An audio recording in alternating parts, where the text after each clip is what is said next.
என் தங்கச்சி பையனோட தான் வந்திருக்கேன். தங்கச்சி பையன்னு சொல்லலை, ம். என் பிள்ளை அது. என்னைக்கு அது உருவாச்சோ அன்னையிலேருந்து அது என்னுடைய வாரிசு, என் பிள்ளை அது. எங்கள் ஃபேமிலியோட முதல் செல்லக்குட்டி எங்கள் பாப்பா தான். ம். முதல் குலதெய்வமே எங்கள் பாப்பா தான். 10 வார்த்தையில் முடிச்சிட்டிங்களே குலதெய்வம்னு. தாய் மாமன்னா உங்களுக்கு என்ன வார்த்தை நினைவுக்கு வருது? சார் ஒரு மூத்த ஃப்ரெண்டு சார். இது கொஞ்சம் புதுசாக இருக்கே.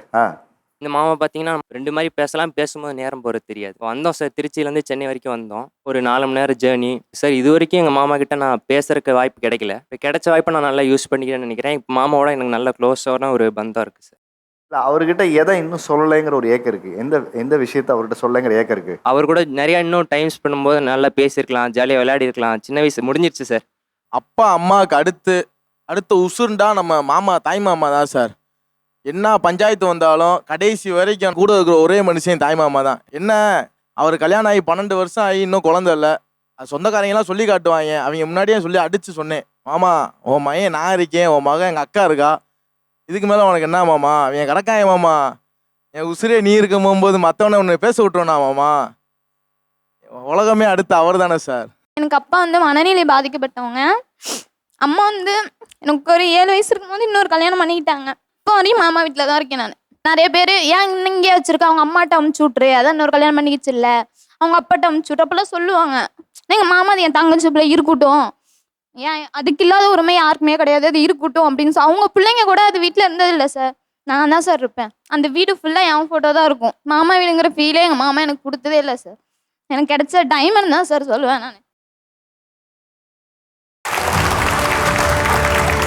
அனுஷ் டைல்ஸ் மற்றும் டாக் டெவலப்பர்ஸ் வழங்கும் வா தமிழா வா. இன்னைக்கு நம்ம பேச போகிற தலைப்பு தாய் மாமா என் உசுறு என்று சொல்லும் மருமக்கள் வெர்சஸ் தாய் மாமக்கள்.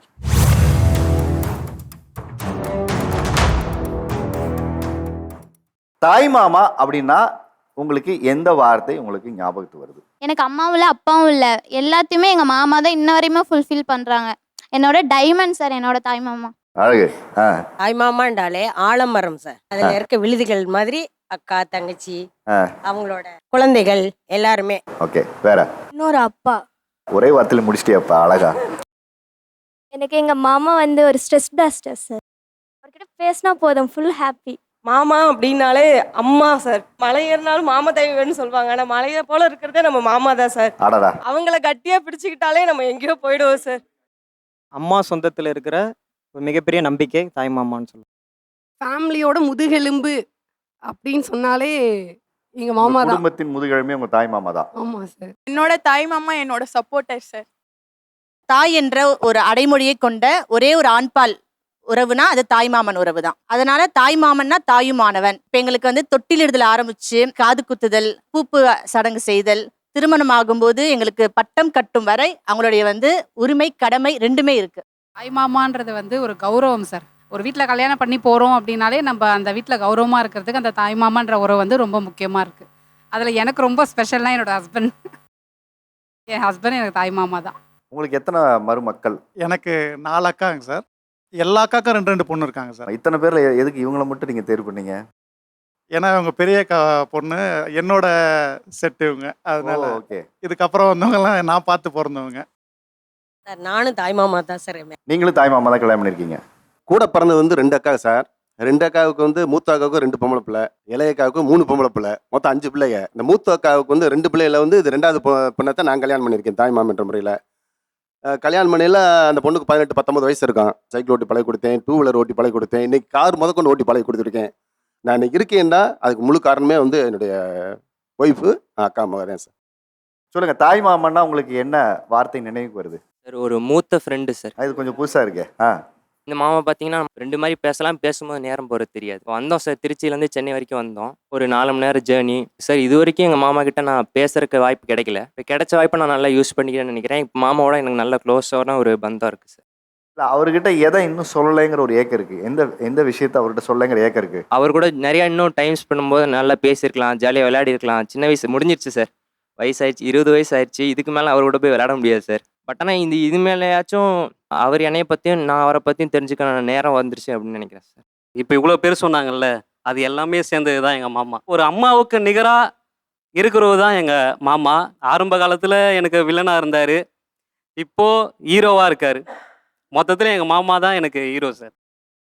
அப்பா அம்மாவுக்கு அடுத்த உசுருண்டா நம்ம மாமா தாய் மாமா தான் சார். என்ன பஞ்சாயத்து வந்தாலும் கடைசி வரைக்கும் கூட இருக்கிற ஒரே மனுஷன் தாய் மாமா தான். என்ன அவர் கல்யாணம் ஆகி 12 வருஷம் ஆகி இன்னும் குழந்தை இல்லை. அது சொந்தக்காரங்கெல்லாம் சொல்லி காட்டுவாங்க. அவங்க முன்னாடியே சொல்லி அடித்து சொன்னேன், மாமா உன் மகன் நான் இருக்கேன், உன் மகன் எங்கள் அக்கா இருக்கா, இதுக்கு மேலே உனக்கு என்ன மாமா, அவன் கிடக்காய மாமா, என் உசுரே நீ இருக்க போகும்போது மற்றவனை உன்னை பேச விட்டுருவா மாமா. உலகமே அடுத்து அவர் தானே சார்.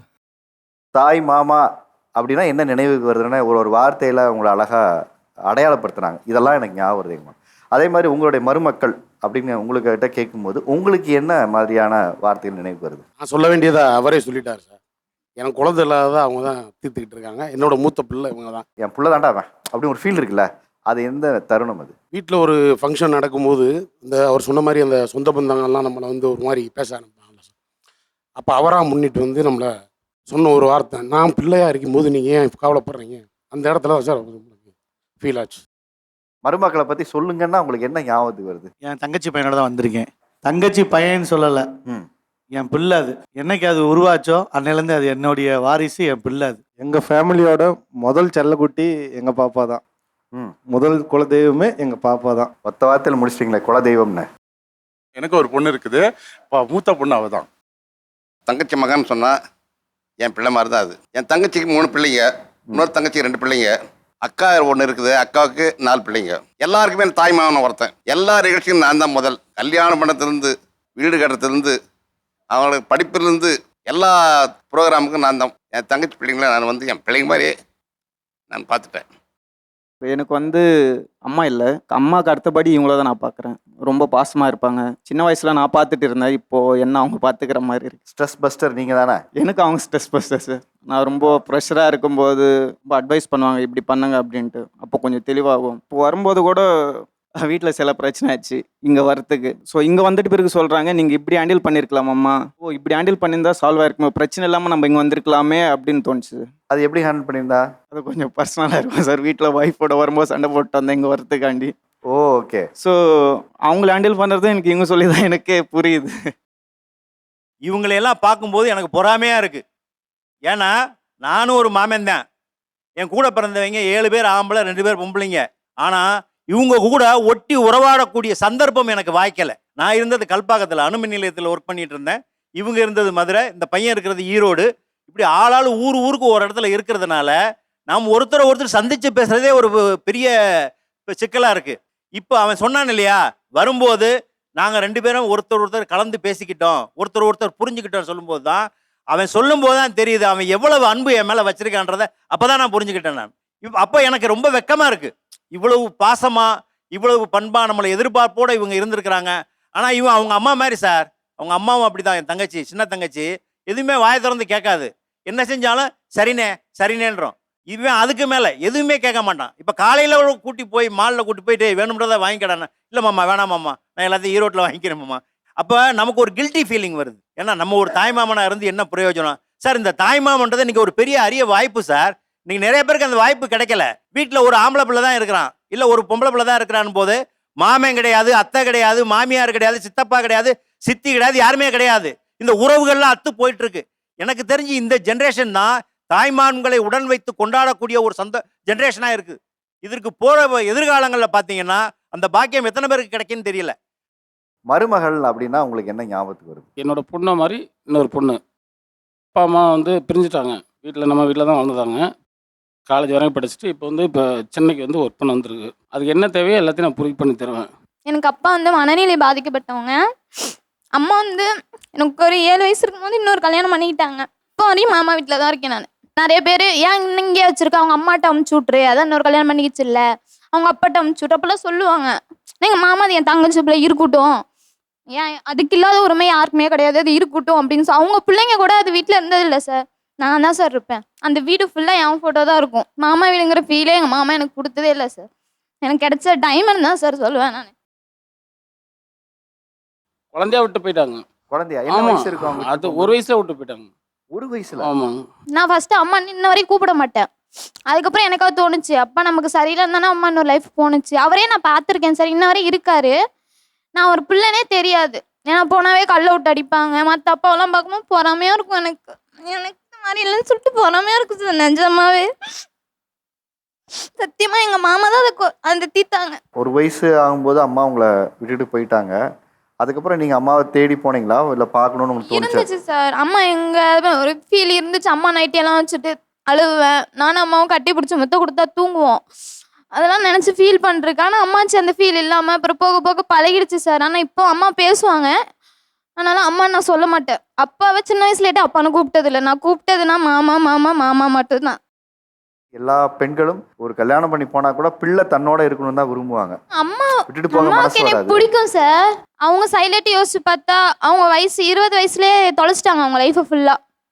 அப்படி இருக்கும்போது அவங்க பண்ணது எனக்கு இப்போ கரெக்டுன்னு தோணுச்சு. கல்யாணம் போது தெரியாது எங்களுக்கு. கல்யாணத்துக்கு அப்புறம் தான் அவருக்கு அந்த இது மனநல பாதிப்புங்கிறது எங்களுக்கு தெரியுங்க. விரட்ட ஆரம்பிச்சிட்டா கத்தி எடுத்துட்டு. என் தங்கச்சியை அவர் விரட்ட ஆரம்பிச்சிட்டா உடனே தப்பிச்சு வந்துருச்சுங்க ஊர்லேருந்து. அப்புறம் எங்கள் வீட்டில் வந்து ஒரு வருஷம் குழந்தை பிறந்தோடனே வீட்டில் விட்டுட்டு போயிடுச்சுங்க. போயிட்டு இன்னொரு மேரேஜ் பண்ணிடுச்சு. விட்டுட்டு ஓடிட்டால. இனி அவள் இங்கே வரக்கூடாது. கடைசி வரைக்கும் அவளுக்கு என்ன வேணுமோ நம்ம பண்ணி தருவோம் அப்படிங்கிற உணர்வோட என் பிள்ளை மாதிரி நான் பார்த்து சொல்லாம கல்யாணம் பண்ண கோவமும் இருக்கு இருக்கு இல்லையா? இருக்கு. அதே நேரத்தில் தங்கச்சி பிள்ளைய நான் பார்த்துப்பேங்கிற அந்த வைராக்கியம் இருக்கு. ஆமாம், கடைசி வரைக்கும் அவளுக்கு நான் இருப்பேன். மனைவிக்கு முதல்ல பாராட்டு. ஏன்னா நீங்கள் தங்கச்சி பிள்ளைங்கிற உரிமையோட நீங்கள் பார்த்துக்கலாம். ஆனால் உங்கள் மனைவி வந்து பிள்ளையா பார்த்துக்கணுங்கிறது ரொம்ப முக்கியம்ல. தாய்மாமனுடைய உறவை இன்னும் உயிர்ப்போட பிடித்து வைத்து கொண்டிருக்கிறது உங்களை போன்ற தாய்மாமாக்கள் தான். தாய்மாமன் அப்படின்னு சொன்னால் அவங்களுக்கு வரக்கூடிய வார்த்தைகள்லாம் சொன்னாங்க.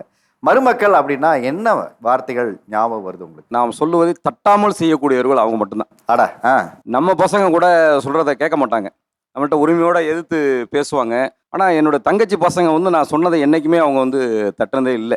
எனக்கு படிக்கணும்னு ஆசை, எம்ஏ தமிழ் படிக்கணும்னு. எனக்கு படிக்க முடியல. என்னோட ஆசையை நிறைவேற்றி வச்சவர் என்னுடைய மருமகன் தான். இப்போ அவர் சொல்கிறதுக்காக படிச்சியா பிடிச்சி படிச்சியா? மாமா சொன்னதுக்காக.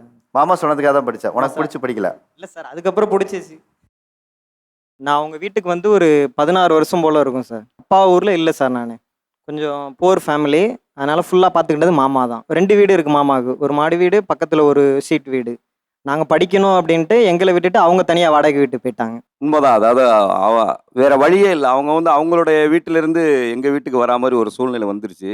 அவங்க அப்பா வந்து வெளியூரில் வந்து வேலை பார்க்குற மாதிரி இருந்தார். அதனால் தங்கச்சி பசங்க எல்லாம் நம்ம வீட்டுக்கு வந்துட்டாங்க. இவங்க வந்து இருக்கிறாங்களே, நம்ம எங்கே போகிறது அப்படின்லாம் வந்து என்னுடைய மனைவி சைடு வந்து அந்த பிரச்சனைலாம் வந்தது. அதெல்லாம் சமாளிக்கிறதுக்கு எனக்கு என்ன வழின்னு தெரியல. உடனே நான் வந்து வெளியில் போயிட்டேன். அவங்கள அழைச்சிக்கிட்டு வெளியில் போயிட்டு வாடகைக்கு வீட்டில் இருந்துட்டு இவங்க வந்து அதில் இருந்தாங்க. இவங்களுடைய அக்காவுக்கு திருமணமாகி குழந்தை பிறக்கிற வரைக்கும் எங்கள் வீட்டில் இருங்கன்னு தான் சொல்லியிருந்தேன். ஏன்னாக்கா அது ஒரு சின்ன சிக்கல் வரும். மாப்பிள்ளை பார்க்கும்போதோ இல்லை பொண்ணு பார்க்கும்போதோ இவங்க வீடு எதுன்னு வந்து கேட்பாங்க. அப்போ ஒரு சிரமம் இருக்கும். மாமா வீட்டில் இருக்கார் அப்படின்ட்டு. இவனுக்கு வந்து திருமணம் ஆகணும் அப்படின்னாக்கா தனி வீடு இருந்தால் தான் பொண்ணு கொடுப்பாங்க. இன்னமும் மாமா வீட்டில் இருந்தால் பொண்ணு கொடுக்க மாட்டாங்கன்னு தான் நான் தான் வலுக்கட்டாயமாக போக சொல்லி தனியாக ஒரு வீடு கட்டிகிட்டே அவங்க போயிட்டாங்க. அதனால் என்னுடைய பார்வையில் வந்து மருமக பசங்க வந்து நமக்கு சொல் பேச்சு கேட்கக்கூடிய இந்த உலகத்தில் ஒரே ஜீவன் யாருனாக்கா மருமக பசங்க தான். இந்த மாதிரி தாய் மாமா வீடு கட்டி கொடுப்பாருன்னா நாங்கள்லாம் எவ்வளோ சொல் பேச்சு கேட்போம் தெரியுமா? அப்படி கை கட்டி நிற்போம் சார். வீடு நான் கட்டி கொடுக்கல, அவங்க தான் கட்டிட்டாங்க சார். 3 தங்கச்சி சார் அவங்களுக்கு. ஃபஸ்ட்டு தங்கச்சி பையன் தான் நான். 2 தங்கச்சியும் கொஞ்சம் செட்டில் சார். ஓகே, இவங்களுக்கு அந்த ஃபீல் வரக்கூடாதுன்னு தான் சார் இடம் வாங்கி வீடு கட்டினது. இவங்களுக்கு ஏதாச்சும் பண்ணணுன்னு நானாக பண்ணது சார். அவங்களுக்கு நீங்கள் செய்யணும். இங்கே சொன்னாங்க சார், வீடு கட்டி தந்தேன், கல்யாணம் பண்ணி வச்சேன், படிக்க வச்சேன். இது அனைத்தையும் இந்த 76 வயசு வரைக்கும் செஞ்சுருக்கேன் சார். இன்னும் செய்வேன். நம்ம வீட்டில் பொத்தி வளர்த்த நம்ம தங்கையினுடைய பிம்பம் மருமகள்ங்கிறவங்க. நான் ஒரு ஏழை குடும்பத்தில் வந்து இன்னைக்கு பெரிய பணக்காரனான கடும் உழைப்புக்கு பிறகு வந்தவன். என் தங்கையெல்லாம் என் கூட உழைச்சிருக்காது சார் ஒரு வேளை சாப்பாட்டுக்கு. அதுக்கு தான் என் தங்க பசங்களுக்கு எல்லாம் செய்யணும்னு நினச்சி இன்னி வரைக்கும் செஞ்சுக்கிட்டு இருக்கேன். வீடு என் 2 தங்கை கட்டி கொடுத்துருக்கேன் சார். 5 மக சார். என் தங்கைக்கு 5 பொண்ணும் கல்யாணம் பண்ணி கொடுத்துருக்கேன் சார். இதெல்லாம் வந்து என் தங்கையினுடைய உருவம் சார். அம்மா ஜாயின்ட் ஃபேமிலி தான் சார். கல்யாணம் பண்ணி போனது எல்லாத்துக்குமே எங்கள் மாமா தான் வருவாங்க. கல்யாணம் நான் பண்ணிக்கிட்டது வந்துட்டு அத்தை பையனை தான். எங்கள் அத்தை வீட்டில் எங்கள் கல்யாணம்னு பேசும்பொழுது எங்கள் அத்தையும் எங்கள் மாமாவும் எங்கள் அப்பா அம்மா கிட்ட பேசலை. ஃபஸ்ட்டு எங்கள் மாமா கிட்ட தான் பேசினாங்க. இப்போவுமே என் பசங்க பெரிய பொண்ணு ஆயிட்டாங்க. ஃபங்க்ஷனுக்கு வந்தாங்க. எங்கள் அப்பா கூட சொல்லலை சார், நீ கவலைப்படாதம்மா, உன் பசங்களெல்லாம் கரை ஏற்றிடுவோம், நான்லாம் இருக்கேன், நீ கவலைப்படாத. ஏன்னா 2மே எனக்கு பொன் குழந்தை. இன்னும் சொந்த வீடு இல்லை, வாடகை வீட்டில் தான் இருக்கோம். 2 பேரும் ப்ரைவேட் ஜாப் தான். எனக்கு அது மாமா சொன்னது எனக்கு தெரியல. எங்கள் மாமா இன்னும் என் பொண்ணுங்க அளவுக்கு யோசிப்பாரு அப்படின்னு. எந்த தருணத்தில் தாய் மாமா என் கூட நின்னாரு அப்படின்னு ஒரு தருணம் இருக்குல்ல, அது சொல்லுங்க. வாடகை வீட்டில் இருந்தப்ப எங்கள் அப்பாவுக்கு வந்து ஆக்சிடென்ட் ஆயிடுச்சுங்க சார். 2 கால் உடஞ்சிருச்சு. ஹாஸ்பிட்டல் எடுத்துன்னு போய் சேர்த்துட்டாங்க. ஊரில் இருக்கிறவங்க இந்த நீங்கள் வீட்டில் இருந்ததுனால தான் வந்துட்டு உங்கள் இந்த மாதிரி எல்லாம் சகுனம் ஏற்படுது அப்படி இப்படின்னாலாம் சொன்னாங்க. அந்த காலகட்டத்தில் எங்கள் மாமா இதை மீடியாவில் சொல்லாமா வேணாமான்னு தெரில, அவர் பேரே வந்து சாராய் சாம்ராஜ். அந்த அளவுக்கு வந்துட்டு எங்கள் ஏரியாவில் பிரபலமான அந்த லிக்கர் ட்ரிங்கில் பேக்னெட் அவர். அப்பேற்பட்டவர் என்ன பண்ணார், எங்கள் அப்பாவுக்கு கால் உடஞ்சிருச்சு அப்படின்னு சொன்ன உடனே ஹாஸ்பிட்டலில் எங்கள் அப்பா கொண்டு போகிறாங்க சார். ஒரே ஒரு ரீசன் தான் சொல்கிறாங்க, இந்த வீடு வந்து சரியில்லை, இந்த வீட்டில் அவர் இருக்கிறதுனால தான் வந்துட்டு இந்த மாதிரி ஆகிப்போச்சுன்ட்டு ஏதோ ஒரு சகுனம் சொல்கிறாங்க. அவர் ஹாஸ்பிட்டலில் இந்த ஒரே ஒரு மாதத்தில் ஒரு இடத்த வாங்கி ஒரு வீடை கட்டி என் மச்சான் திரும்ப வீட்டுக்கு வந்தால் அந்த வீட்டுக்கு போகக்கூடாது, என் மச்சான் பூர்ண ஆயுசோட இந்த வீட்டில் தான் இருக்கணும்ன்ட்டு ஒரே ஒரு மாதத்தில் அவர் எல்லா தொழிலும் தூக்கி போட்டு அவர் சம்பாதிச்சு வச்ச மொத்த காசு எடுத்துன்னு வந்து எங்கள் அப்பாவுக்காக வீடு கட்டி அன்னைக்கு கூட நின்னவர் தான் சார். இன்னைக்கு வரைக்கும் என் கூட நிற்கிறார் சார். ஊர் விட்டு ஊர் வந்துங்க அவங்க என் மைத்தனை திருச்சி. அவர் எங்கள் ஊரில் வந்து குடியிருந்தார்.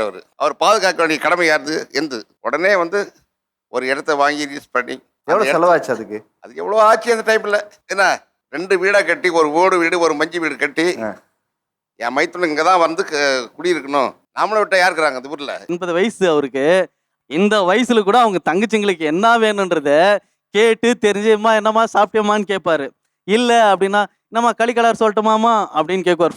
சரிண்ணா அப்படின்னா உடனே அது எப்படின்னாக்கா அவங்க வீட்டில் செஞ்சு எங்கள் வீட்டுக்கு வர்றதுக்குள்ள அந்த ஆவி இருக்கும் பார்த்தீங்களா, அந்த ஆவி வெளியே போகக்கூடாது. அந்த ஆவி கூட வெளியே போகாத அளவுக்கு இன்னைக்கு வரைக்கும் பார்க்கக்கூடிய ஒரு என்ன சொல்கிறேன் சார், காட்ஃபாதர் சார்.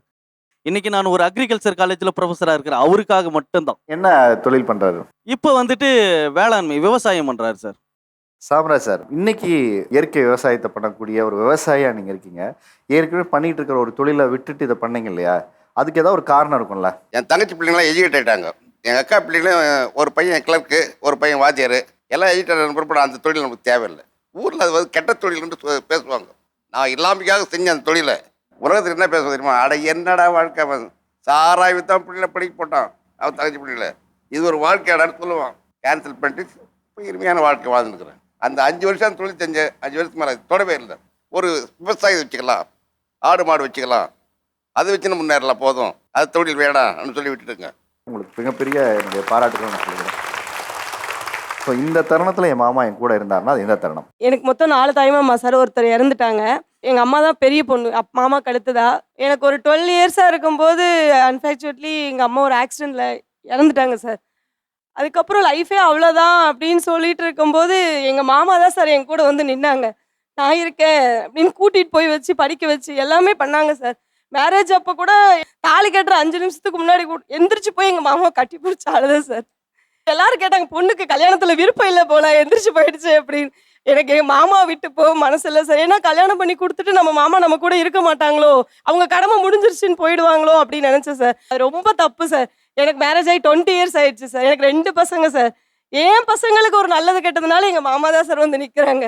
எந்த இடத்துலையும் தங்கச்சி பொண்ணு வந்து அம்மா இல்லைன்னு வருத்தப்பட்டுறக்கூடாது அப்படின்னு சொல்லி என் கூடவே நிற்கிறாங்க சார் எங்கள் மாமா. உங்களுக்கு தங்கச்சி தானே அவங்க? இறந்த தங்கச்சி சார் எனக்கு அடுத்து. அது அவங்கள என்னைக்காவது நினைக்கிறது உண்டா? டெய்லி நினைப்பேன் சார். Daily விளக்கேற்றுவேன் sir. இறந்து போனாலும் என் கூட இருக்க மாதிரி உணவு இருக்கும், இருந்தாலும் இருந்திருந்தா இன்னும் நல்லா இருக்கும் அப்படின்னு தோணும் சார். உங்கள் சகோதரிகள் குழந்தை மேலே நீங்கள் பாசமாக இருக்கிறது யாருக்கு பொறாமையாக இருக்குது? மனைவிக்கு தான் சார் இருக்குது. அவங்க நம்ம மேலே ரொம்ப அன்பாக இருப்பாங்க. அந்த அன்பை திடீர்னு நம்ம ஒருத்தவங்க மேலே காட்டும் போது அவங்களுக்கு ஒரு ஜலஸ் இருக்க தான் செய்யுது. ஒரு கார் பைத்தியம் சின்ன வயசுலேருந்து காருன்னு கேட்பான். திருப்பதிக்கு போயிருக்கோம். அந்த டயத்தில் பார்த்தா என் பையன் காசு கையில் கம்மியாக தான் இருக்குது. ஏடிஎம் அங்கே ஒர்க் ஆகலை, சர்வேரில் ஒர்க் ஆகலை. ஒரு கார் வாங்குறதுக்கு தான் பணம் இருக்குது. என் பையன் இருக்கான், என் பொண்ணு இருக்குது, குடும்பமே இருக்காங்க. நானும் முழிக்கிறேன், இந்த கார் நல்லா இருக்காது, இது டூப்ளிகேட்டு, இங்கெல்லாம் வாங்க வேணாண்டா, 2 நாள் ரிப்பேர் ஆயிரும், மொத்த குடும்பத்தையும் சொல்லி கூட்டிகிட்டு போயிடலான்னு ஒரு பிளான் பண்ணுறேன் நான். ஆனால் அந்த இருந்தாலும் இருக்கிறதுலே குட்டி பையன் அவன். என் பையன், என் பொண்ணு, அதுக்கப்புறம் தங்கச்சி பையன், குட்டி பையன். அவனை மட்டும் சமாதானப்படுத்தவும் முடியல. அந்த இடத்துல நம்மளுக்கு வாங்கி கொடுக்காம இருக்கவும் முடியல. அப்படின்னும் போது வேறு வழி இல்லாமல் அந்த இடத்துல ஒரு பெரிய ஒரு கலாட்டா மாதிரி நடந்து கடைசியாக அந்த தங்கச்சி பிள்ளைக்கு அதை வாங்கி கையில் கொடுத்துட்டு, இருக்கட்டும்ப்பா சின்ன பையன் இப்போதைக்கு அவன் இருந்து அதை விளையாடட்டும், நீங்கள் அவன் கொடுக்குறப்ப நீங்கள் வாங்கி விளையாண்டுக்குங்க. அந்த மாதிரிலாம் சொல்ற சில தருணங்கள்லாம் இருக்குது. அங்க வாங்கி கொடுத்துட்டீங்க, அதுக்கப்புறம் என்ன பிரச்சனை நடந்தது அதை சொல்லுங்க, அதான சுவாரஸ்யம். அதுக்கப்புறம் பிரச்சனைகள்லாம் வெளியில சொல்ல முடியாது சார். எல்லா இடத்துலையுமே இந்த பிரச்சனை வரதான் செய்யும். ஆக்சுவலாக தங்கச்சி பொண்ணோட பர்த்டே, என் தம்பி பொண்ணுக்கிட்ட அவள் சொல்லியிருக்கா இது மாதிரி, எங்கள் மாமா கிட்ட மட்டும் ஒரு வார்த்தை சொன்னேன்னா நான் சொடக்கு போட்டு முடிக்கிறதுக்குள்ளே வந்துடும் அப்படின்னு சொல்லிட்டு. இது இந்த பர்த்டே கரெக்டாக 12 மணிக்கு ஆர்டர் பண்ண கேக் டெலிவரி ஆயிடுச்சு. 12 மணிக்கு ஃபாலோ அப் கால் வருது. கரெக்டாக டெலிவரி பார்ட்னரோட கால் வருது. நான் எடுத்து பேசிகிட்டு இருக்கேன். யார் என்னன்னு கேட்கும்போது தான் இப்போ தான் தெரியுது. அப்போ அன்றைக்கி நைட்டு ஒரு சண்டை. உன் தங்கச்சி பொண்ணுக்கு மட்டும் ஸ்பெஷலாக அனுப்புவேன், என் பர்த்டேக்கு எத்தனை வாட்டி நீ கேக் வாங்கி கொடுத்துருக்க, எனக்கு செலிப்ரேட் பண்ணியிருக்கேன் அப்படி இப்படின்னு சொல்லிட்டு. ஸோ சமாளிக்க வேண்டிய சுச்சுவேஷன் தான் அது. அப்படியே பேச பேச கொஞ்சம் பெருசாக போகும். அதுக்கப்புறம் அடுத்த நாள் யூஸ்வலாக எப்படி பேசிஃபை பண்ணுவோமோ பேசிஃபை பண்ணி பேம்பர் பண்ணி சரி பண்ண வேண்டிய விஷயம். எந்த நம்பிக்கையில் அப்படி சொன்னீங்க? சொடக்கு போகிற நேரத்தில் எங்கள் மாமா இதனால எனக்கு வாங்கி கொடுத்துருவாருன்னு. எங்கள் மாமா வந்து லைக் நான் என்ன கேட்டாலும் வாங்கி கொடுப்பாங்க. என்னோட ஸ்ட்ரென்த்னா எங்கள் மாமா தான் சொல்லுவேன். எங்கள் அப்பா அம்மா கிட்ட வந்து இந்த மாதிரி எனக்கு இப்படி ஒரு ப்ராப்ளம் இருக்குது, இந்த மாதிரி இப்படி சொல்லிட்டாங்க அப்படின்னு சொன்னால் அவங்க வந்து சரி நீ என்ன பண்ண, நீ தானே தப்பு பண்ணியிருப்ப அப்படின்வாங்க. ஆனால் எங்கள் மாமா கிட்ட போய் சொன்னால் யார் அவன் சொல்லு நான் வரேன் அப்படின்னு சொல்லிட்டு எங்கள் மாமா தான் அதுக்கு ஃபஸ்ட்டு முன்னாடி வருவாங்க. அதனால எனக்கு வந்து சின்ன வயசுலேருந்தே எனக்கு மாமா பிடிக்கும்.